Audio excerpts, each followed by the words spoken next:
Do you sometimes struggle with staying consistent while growing your business, meaning you don't have enough consistency in your energy, your productivity, and your output? Then check out the following masterclass that I gave at a private event, where I'm going to show you the 4 steps on what I call the consistency ladder to make sure consistency and discipline is second nature to you and that you can grow your business the fastest and most efficient way possible. Check it out. And today what we're going to talk about is how you can master your daily performance and consistency so you can scale your agency, but do so without neglecting your health, burning out, or sacrificing time outside of business. So it was really awesome because we had some good questions here, like how many hours did you put in this, right? And everybody's like, wow, a lot of hours, right? And so people have to understand that, yeah, very often what we do comes with a sacrifice, right? And so I want to start out actually with a question to you guys. Who of you has at the beginning of the year sit down and set goals for 22? Who of you has set goals for the year? All right, cool. Who of you set goals also specifically for a personal area, for something outside of business that you want to improve? All right, some people as well. Who has set a goal for a specific habit that you want to implement, like a good habit to implement, to do more of, bad habits to break? Or maybe even a New Year's resolution, some people. And out of those, now at the end of January, how many of you are still on track with your New Year's resolution? Okay, bit less hands. That's totally common, right? We guys all set ourselves resolutions and things. And so just a quick thing about me, I don't want to talk too much about it, but I've worked with close to 100 agency owners in the last 3 years and business owners in general as well. And what I've really seen is what is holding people back, right? And that's going to be the topic of the next few slides. And then after this, we're going to make it really interactive. So I want you to think about what is holding you guys back the most.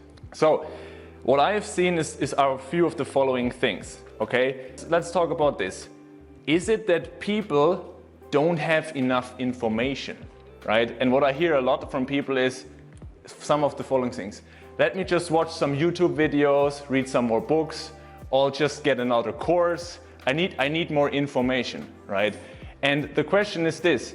You guys, I think, are super well equipped with awesome information, right? You have great mastermind, you have great presentations. So very often the information is not the issue, because if it were for information, but wait, why is not everybody crushing it? Why is not everybody running around having a multi-million-dollar business at the same time, 6-packs abs, super ripped, and the best relationship, not burned out, and a Zen Buddhist, right? The information is out there, right? You have books, you have courses. You can even pirate the best courses out there of everything if it were just for the information. So very often the conclusion for me is what I've seen, for most people, information is actually, more information is not worth a lot, right? Because the information itself only will not do much for you guys. You have seen so many presentations today, but if you're not able to implement them and stick to them consistently, nothing will change, all right? So what you need is a proper customized implementation and then sticking to it long term, and that's really where it's at. And we're gonna talk about that more in a second and see also in the Q&A how we can make that work for you, okay? Let's talk about the next point.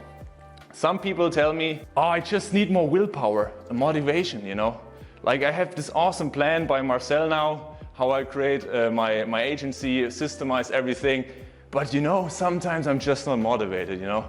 Or I just need more willpower. I just need to, push myself a bit more. Just need to be more disciplined. And who of you has had one of these thoughts ever?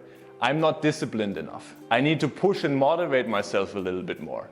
I should just stop checking my phone that often. I should just resist ordering food that much. Or I should just go to the gym more often. And basically, it's this inner voice which should tell you, man up, do more of it, push yourself more, it can't be that difficult. And you can summarize it with one of those, just do it, And that's kind of the voice maybe in your head that says, just do it, you need to push yourself harder. But is that the solution? Well, everybody says you have to be disciplined, right? In entrepreneurship, you have to be super disciplined. But who talks about how do you actually become that disciplined? That's a big question. How do you become disciplined? Is it by just pushing yourself? Maybe at the end of the day, you're super tired. You wanna do something. You wanna still go to the gym, but then you just can't get yourself to do it because the willpower and the motivation is simply too low. Is that how you become disciplined? Let's see. I wanna tell you a quick story. It's my cold shower epiphany story. So 5 years ago, I lived in Barcelona, right? I did my studies there, and I had this event this day. Still remember this day. It's a quick story. So it was one day I was in the gym, and I had just finished an amazing workout. I was super tired, super sweaty, and I was just on my way to the changing rooms to take a shower, right? Super looking forward, just hot shower and relaxing. So I get in there, get into the shower, start the water here. Water is cold. I was like, oh no, water is cold, fuck. Wait a bit more. Water doesn't get warmer. I'm like, what's going on here? Water is not getting warm. And I'm starting to get frustrated. I'm like, what's going on here? And I cannot get myself into the cold water because I'm so tired. I'm just so finished basically at the end of a long day, and I just had a workout. No way I'm gonna go into that cold water. So what I do is I stop it. I'm like super angry at the gym owner. Why can't this guy not fix this? Can't be that difficult. Take my clothes, go sweaty into my clothes. I hate this. I walk back home, and then I shower there. And then when I'm back home, I'm like, that was really stupid right now. Why can I not take a shower? And I'm angry at the gym owner. I should be angry at myself that I'm not able to take a shower. And so from this moment onward, I swore to myself, I'm gonna learn to take cold showers. And from this moment onward, 5 years ago, every day, every morning, I'm taking a cold shower. Every morning. And this story, I want to demonstrate something with you. I'm showing the lesson from this. But I started first, let the water become colder, step by step. And then I was like hyperventilating, like, not really getting, it really like was super cold. But then step by step, it became a habit. And step by step over the years, it became more normal. And at some point, I had this epiphany where I'm like, this has become some part of me. I've started to call myself someone who takes cold showers. And it's really so normal for me now, even though every morning it feels uncomfortable. It's not like, oh, it's suddenly warm, the water. No, it's still freaking cold. And it still feels uncomfortable, but it's so normal for me. I have become a person who takes cold showers. I've shifted my identity. And this is a lesson I want you to take away from this, and we're gonna take a look at this. What is the ladder of consistency, or the scales of consistency? Let's go through those. You can also call it the ladder of discipline, or basically the scale of discipline. We're gonna go through 4 layers. There's 4 levels of this. The lowest level of discipline and consistency is willpower and motivation, right? On some days you're motivated, you can get yourself to do something, you go to the gym, you're motivated, or also you guys are motivated now because you heard the awesome presentations from the other guys, and you're like, boy, I'm gonna crush it, I'm gonna implement these things, it's gonna be awesome. However, this is not reliable, because on some days you have willpower and motivation, and then on other days you're like just so tired, or something happened, you're not motivated, and then you're not gonna stick to it anymore. So that's the lowest level actually of consistency. The second level is disciplining yourself.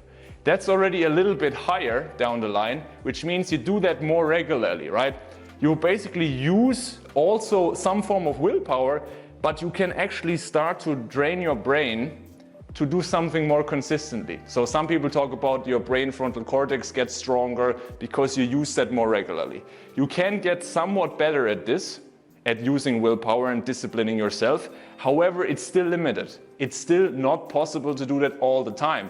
At some point, something happens in your day, you're just too tired and you don't have any discipline. It's not endless that you can do this. So it's somewhat better, but it's also not the highest level of consistency. Now, level 3, now we're talking habits and routines. What you do here is a very important differentiation.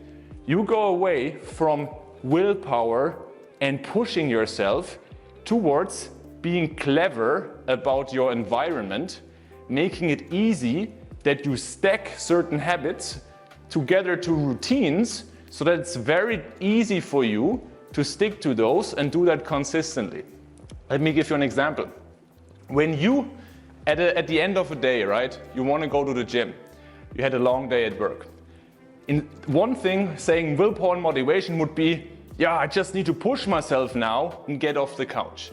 That is sometimes works, sometimes it doesn't, right?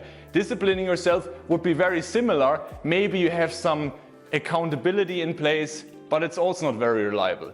But if you have a really strong routine in place, where, for example, you've already prepared your gym bag, it's standing at the door, right?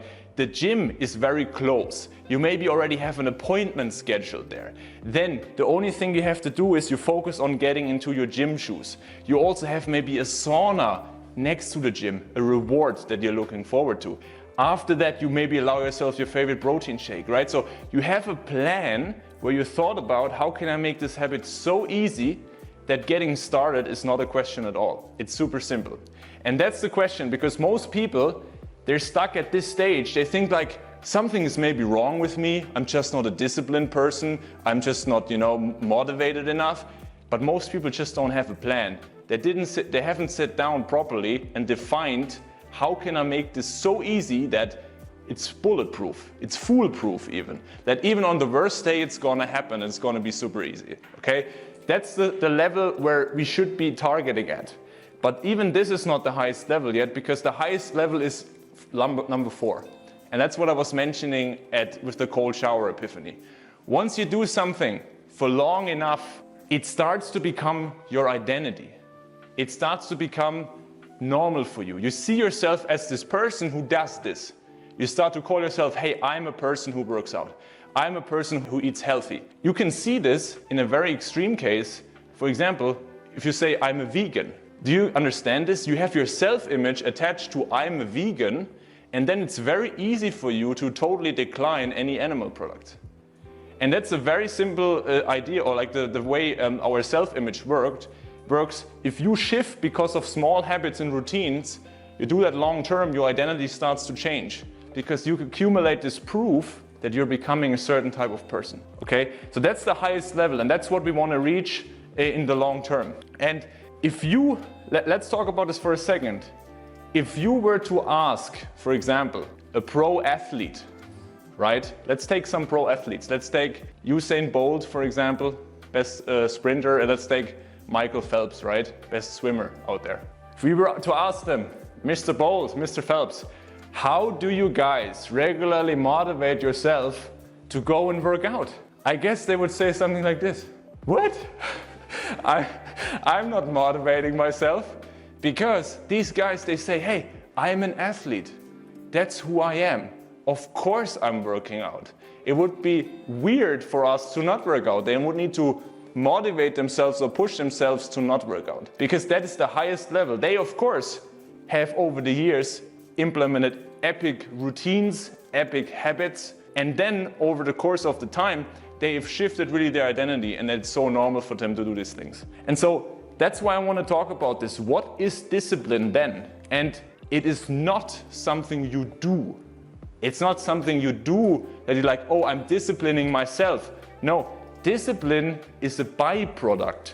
And it's a byproduct of you creating the right habits and the right optimizations in your day with a proven process, with a good plan, by designing your environment, really doing that properly, and then step by step find them with the desired identity, the person you want to become, and through that process you're shifting your identity, you're shifting that person, and that's really how you create sustainable habits. And then people say, wow, he's so disciplined, but actually you're not doing anything. It's just something that has become part of you, and it's become something that's really normal for you. And then let's turn now to a final point that I hear a lot what is holding people back. So we talked about information. People think they need more information, but it's actually not the case. People think they need willpower and motivation, also not the case. And what I hear a lot is this as well. Business is first right now, right? Things like this. I need to grow the business first and get to the 7 figures revenue milestone, and then I might think about improving my performance, for example, my energy levels, my sleep, or my consistency in the gym. Or I hear things like, I cannot see how, let's say, exercising more will help me bring in more revenue. Or I heard things like, I don't see the connection between being more consistent in my personal life and making more money in my business. And it looks kind of, yeah, they have some points, these guys, right? But if you look a bit closer, I want to help you have a shift. There's this thing I want to talk with you about. If you guys have support for the strategy or an operation side of your business, right? You have the best strategies from awesome agency owners, from mentors, you're in a mastermind. Could it be that your own performance and execution is a bottleneck? Could that be the case? Because if you have all the info and still you're not getting it done, think about this. Maybe there's a bottleneck with you yourself and the way you show up every day. That's one thing to think about. And the other thing is, how you do one thing is how you do everything.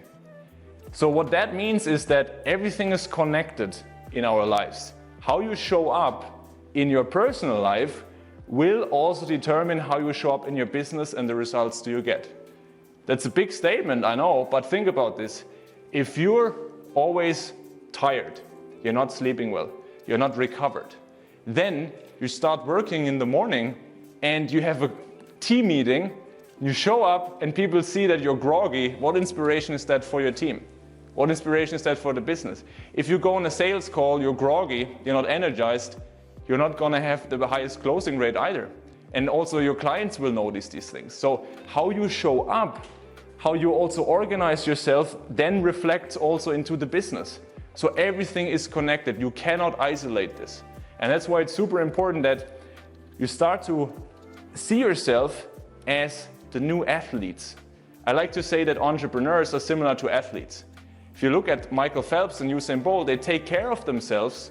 They really, take good nutrition, good food, rest, recovery, working out, making sure they're on top of the game. And you guys, you are actually, if you think about it, there's not many entrepreneurs out there. We're still a small percentage of the whole population. But you guys wear a lot of responsibility. So it's super important that you are on top of your game, that you're mentally sharp, so you can perform at the highest level possible. And so to just show you an example, if you have great habits and routines, you sleep better, you also have higher energy and more focus, you're gonna be more productive and manage your time better. That means you get more of the needle moving tasks done in less time. You sit down in the morning like Marcel and you're crushing it by creating those SOPs that you know you should do because you're able to focus. If you're always distracted and you didn't sleep well, how are you gonna get this stuff done? You're like, okay, let me just check some emails, that's easy.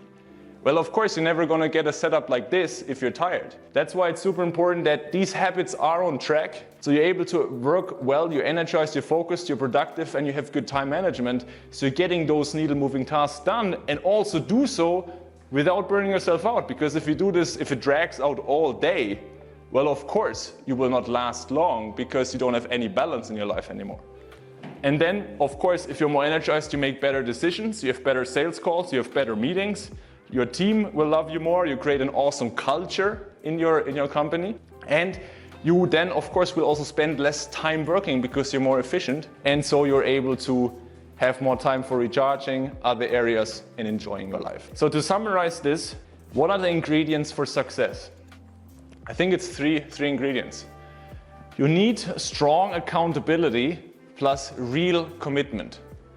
Patrick talked about this accountability partner. It's one element. Another element is coach, mentoring, masterminds, where you create this accountability as well. Strong accountability plus real commitment. Real commitment means emotional, financial, psychological, that you even make public announcements that you're now focusing on this, which again refers back to the accountability piece. Okay, super important. If you don't really dedicate yourself towards improving these areas step by step, it won't get better. Just sitting down, yeah, I'll read a book on this, will not do much difference. And then the second piece is you need a proven process and step-by-step system for sustainable habit change. That summarizes a bit the piece, what we talked about in terms of the willpower piece. If you don't have this, if you don't step-by-step sit down to think about what are the habits that matter for me most right now, what should I improve, and you don't create a plan for how to improve this, chances are tomorrow willpower again and just say like, okay, yeah, I'll just not check the phone. Or yeah, I'll just motivate myself to go to the gym. And then you fail again because you don't have a plan. You don't have a sustainable process for habit change. Okay? And the final piece is you need that deeper identity change.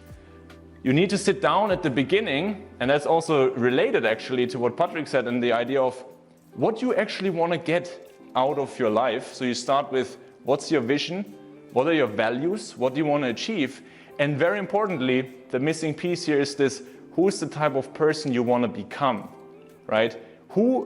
But I like to say it like this: instead of asking yourself what, ask yourself who. Basically, again, who instead of what. Who do you need to become who would easily achieve your goals? Instead of thinking, what do you need to do? No, who do you need to become for that kind of person that it would be so normal for that kind of person to actually do the things necessary to achieve your goals. And then once you understand this, you ask yourself, if I'm trying to become this person, what are the small habits I would need to implement so I'm proving to myself that I'm becoming this person? Okay, and I think these are the 3 ingredients for success. Let's ask if our athletes agree. Let's see. Yes, good. They agree. Thumbs up. Awesome. Cool, guys. Then I don't want to talk more about this. Let's really talk about what is holding you guys back the most. If you have strong routines, I'm very similar today. And hey, do you actually, for example, if you have these situations like a mastermind, do you need to go like in this all or nothing mindset that like, yeah, I will, not do anything today? No, of course not. Because if you have strong routines, then you can also rely on them that, come back like Monday to Friday again, you will get back on track. So it's no problem at all if 80-90% of the time you're on track with your routines, and then comes a special event like this and you fall back or like you don't do it at all. Because actually it's awesome, because it's a test for how strong your routines are. Because, there could also be things which are not planned. You have an accident, you get sick, and then, of course, will you stop your routines which you had for 2 years simply because you got sick once, right? That would mean you didn't have this, what we said, this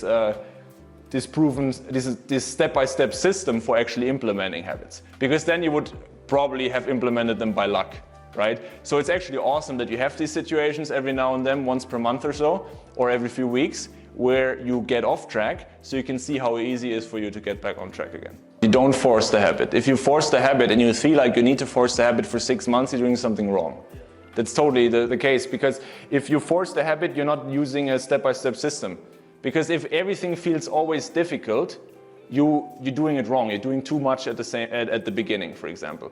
And that's the thing I see all the time, people starting with something, and then they're like, okay, let me just meditate for 30 minutes every day, and after 6 months, probably it's super easy. Well, this is a recipe for failure. It's not going to work.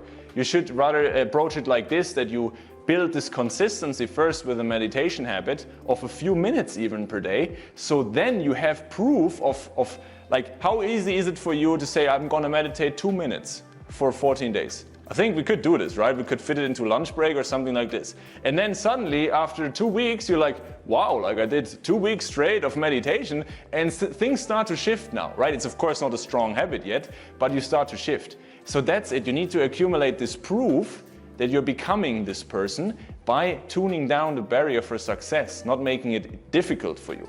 That's super important. And the second hack I want to give you is not applicable to all habits, but for some habits, think about where in the past have you been like this before? I think that's powerful, because for some things we're like, yeah, wow, it's going to be difficult and so much discipline required and so on. But think about, were there times in the past where maybe something similar you have done, or maybe you were consistent with something? That's something we neglect a lot. We don't celebrate our past successes. We only look at, what we don't have and where we fall short. But think about, where have you been good? Maybe as a teenager, you had some really cool hobby with it and you don't do it anymore for whatever reason. And then think about these things. They're going to motivate you, and they also make you see, hey, wow, there is already this part of myself that can be consistent. Wow, right? And that's like, this is also a booster, because then your identity shifts quicker when you understand that the potential is already in you. It's already there. It's about just combining it with this, making it easy on yourself, step-by-step process, plus the mindset element of the identity, where you already have been like this. and then it's much quicker to shift the identity. It's very important that you say that, because you have a strong accountability piece, that you say, I'm going to commit to this group, right? And then also what I do with my clients is you see when someone new joins our program, people celebrating their wins. And I make people celebrate their wins every time. Like on a weekly basis, a few times people post their wins. And these are small things like, ended work at the time that I wanted, hit the gym that many times, in the morning didn't check my phone until lunch. And like, what? That's a win? Didn't check my phone until lunch, right? And that's like, people understand, wow, these are the type of things we can actually celebrate. It's amazing, right? And so you want to live up to that. You want to also be able to post those wins. And then it's like you're part of this identity. The first leverage point is usually the energy piece. Because of course, the first thing to start is what we said here. Getting really clear about who you want to become first, right? What is holding you back the most? So that's the first piece. Getting clarity, how does your day look like? And then long term, who do you want to become and what holds you back the most? But then most of the time, for most people, it's the energy piece. So that means the biggest energy mover is sleep, for sure. Sleep. If you don't get proper sleep, your nutrition and exercising are super important, but not as important as your sleep. Not as important. They're actually based on your sleep. For example, quick example, if you didn't sleep well, your hormones like ghrelin and other types of hormones are released, making you more hungry, right? That means when you're not eating, when you are sleep deprived, you'll be more hungry. So it will be more difficult for you to actually stick to a good diet, right? Same thing with exercising. If you didn't sleep well, you're less motivated to exercise and you will not be as high performing. So sleep is everything. Again, now, how do you sleep better? Well, goes back to when do you end work? What do you do in the last 2 hours before you go to bed, right? How much stress do you have? So it all is connected. That's why I say everything is connected to the other thing. How you do one thing is how you do everything, right? And that's why you need to understand, where do you start? And for most people, I start always in the second half of the day, because as Patrick said already in the 10 lessons, you win your day the evening before. So you need to ask yourself, I always start with like, okay, when do you end work? How much work do you carry into the evenings? Therefore, how much of that is that affecting you in terms of winding down, in terms of also focus and light and so on? And then of course the other things, what do you do in the evenings? Do you have your screen blasting in your face and you're still checking stuff until late at night and you have light in your face? All of that is going to impact your sleep. And then also, how consistent is your sleep schedule? Do you eat close to bedtime? There's a lot of stuff, and we can also go over this in another workshop or something. In the German one there, it's already in there. But that's where you start, right? Optimizing sleep. Then after this, once the sleep is on track, you look into starting the day proactively versus reactively. If you don't do that, you will never get to what Marcel said. I love this example, man, because it's exactly building on that. So you will never get to sitting down and doing all this SOPs. You're systemizing your agency, you're right? And then, of course, after this, things like nutrition, exercise, and so on should be in place as well.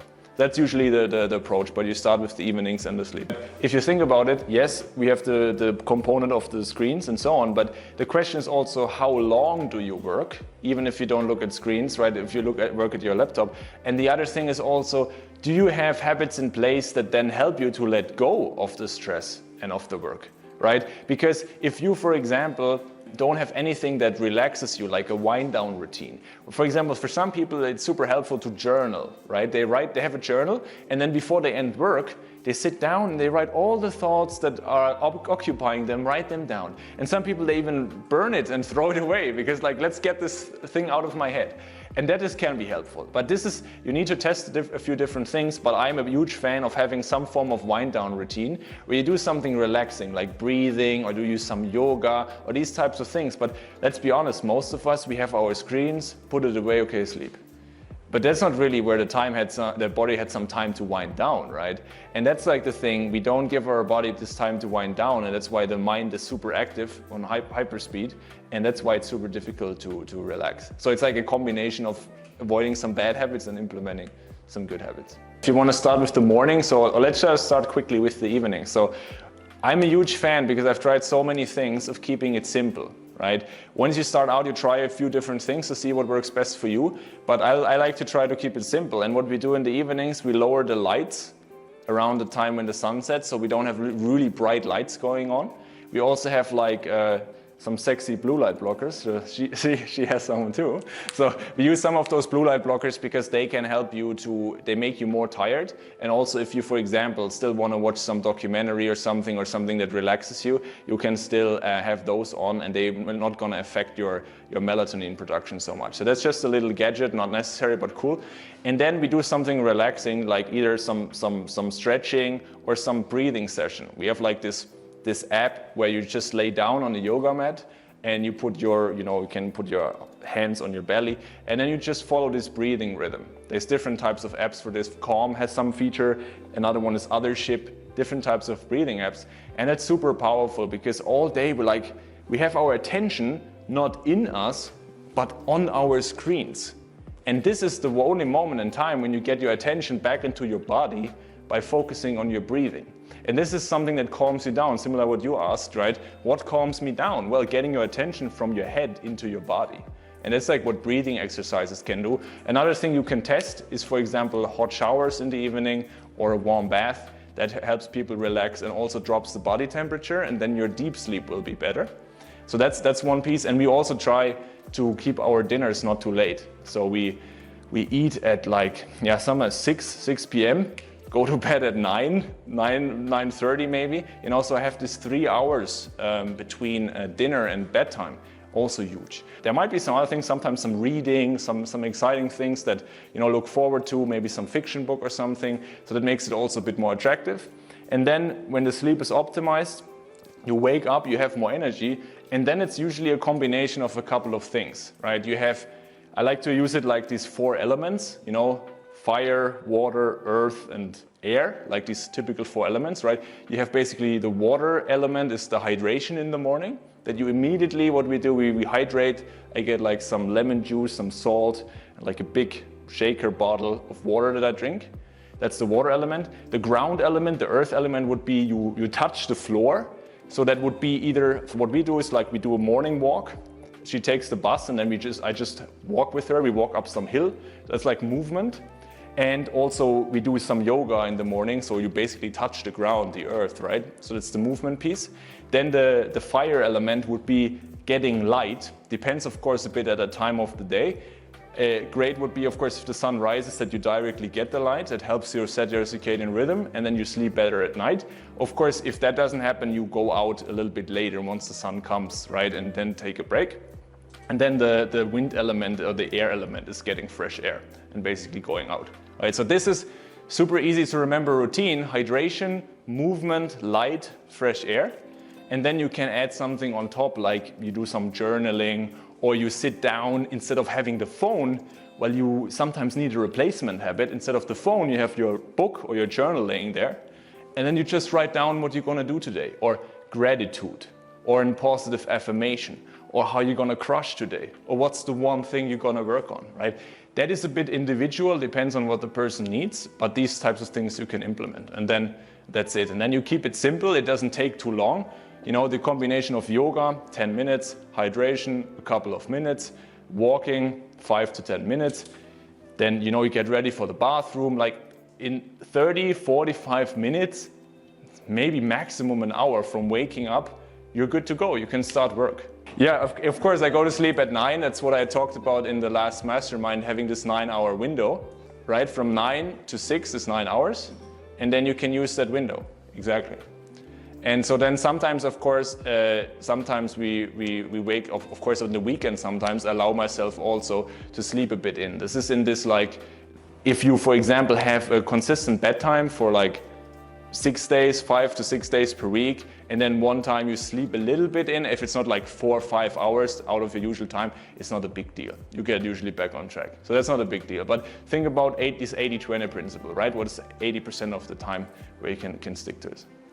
Well, caffeine is a cool question. It's not something I would demonize, because there's people who say never drink caffeine, super bad. And then, of course, the other spectrum, like people being super addicted and needing caffeine, right? I'm like a big fan of using it in moderation and limiting your intake. So I would always say maximum 1 cup per day. And the other thing is try to reserve it for special moments in your day, right? the biggest rule is don't drink it directly when you wake up. So always wait at least 90 to 120 minutes. Why? Because cortisol is rising when you wake up. You should spike that. You should spike that naturally through movement, hydration, and sunlight. Then it's a cortisol release, which is much more sustainable. Then 2 hours later, this naturally goes down. Then you get the caffeine in, and that keeps your focus levels higher. Because if you don't do this, you're gonna crash in the afternoon, because you have this overkill in the morning, like sunlight and then caffeine, and then everything drops in the afternoon, and then you're super groggy. And if you don't do this and you basically defer it a little bit, and also what I like to do, I get a little piece of coffee, so just a very small one, and then I drink this over a few hours. So I have my water next to me that I drink mainly, and then sometimes I take a sip of caffeine. And it's like, I like the taste, tastes awesome. And it's like a little dose always. It's nothing that you like get the super spike and like, ooh, jittery, and then you have nothing anymore, right? So that's sustainable. But I also have like always 1 day per week where I don't drink any coffee. Like usually on the weekend, Saturday or Sunday, I don't drink any coffee to never get really used to it. And then this little piece is always enough for me because I'm resetting my receptors as well. Power naps is an interesting topic. It is an individual one because you can test it. And you need to keep a few rules in mind. So never go over like this 25-minute mark, because then after that you're gonna enter a deep sleep cycle. And then when you wake up at like 1 hour or so, some of you have maybe noticed that, right? Sometimes you wake up and you feel like, oh, I'm in a different universe. What did just happen? Where am I, right? And that's usually when you wake up and you woke up in a deep sleep cycle. And you're like, wow, and you're like so groggy, and it would have been better you didn't go to sleep at all, right? But you can avoid this usually by keeping it really at this 15-minute mark, 15, maximum 20 minutes, because usually you will never get into deep sleep in that time. And then it's just more for mental reset. You might be a bit dozing off, but it's not deep sleep. And that can help you to be a bit more sharp. But longer than this, I wouldn't do. If you want to catch up on sleep that you lost the night before, you could do this. Then you would go for 1.5 to 3 hours, which is like the full cycle.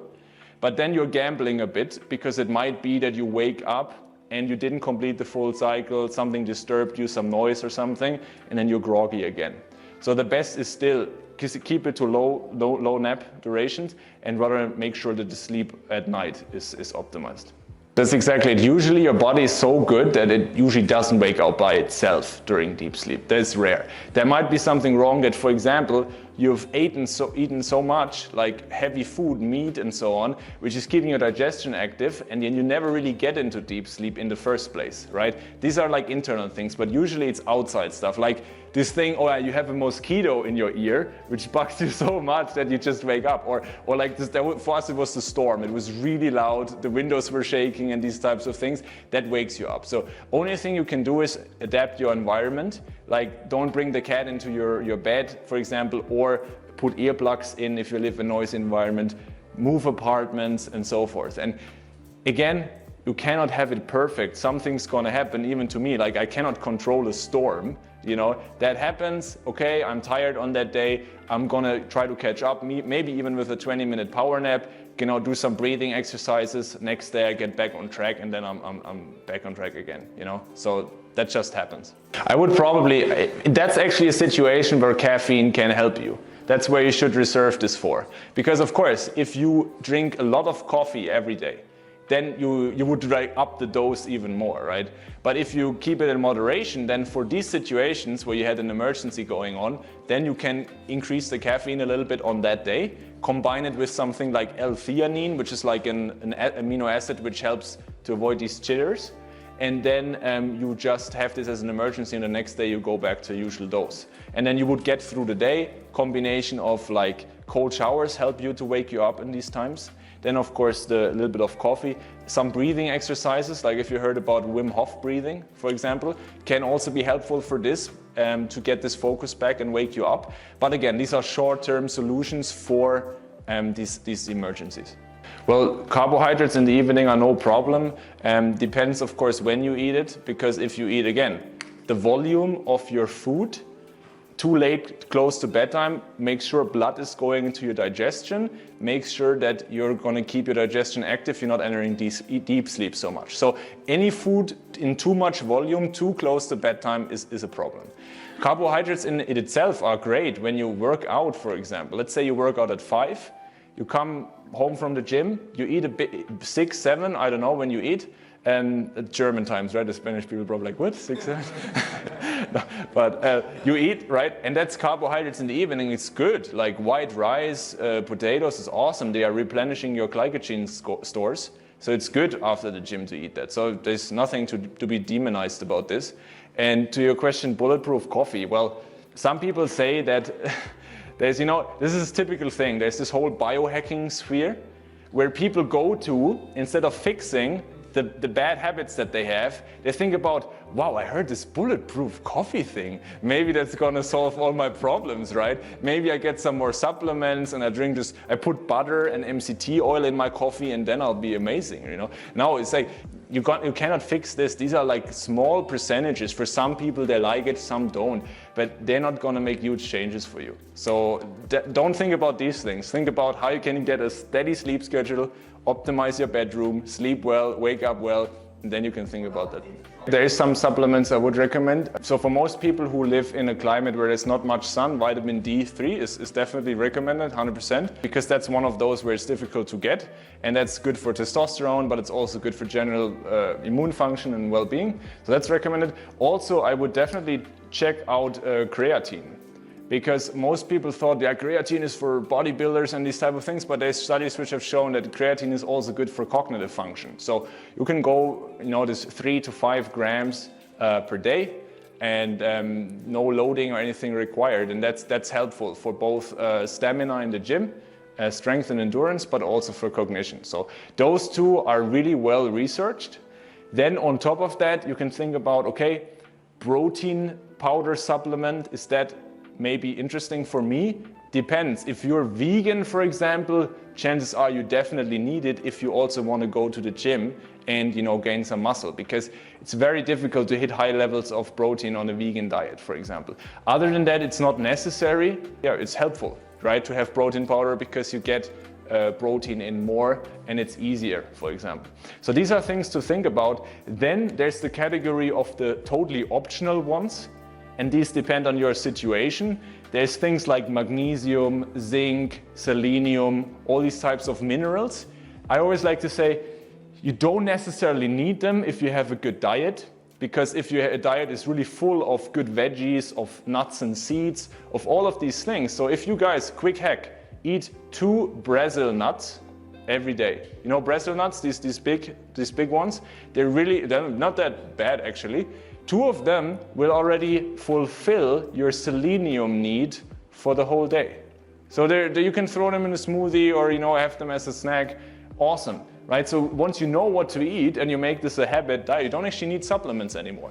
And then of course you can think about, depending on vegan diet and these types of things, if you need to supplement something, of course that's a different question.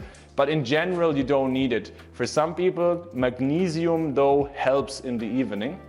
It helps them to relax, it helps the muscle. For some people, they even take it in a bath. There's something called Epsom salt. It's like you put it in the hot water and it's absorbed through the skin. Helps also to relax. But now we're already talking about optional stuff that you usually do after the habits are in place. And everything else is, you guys know it, is very often marketing stuff. It's like, new shiny formula discovered and stuff, but it's like, it's not necessary, and you just focus on one of those few, and there you have the basics.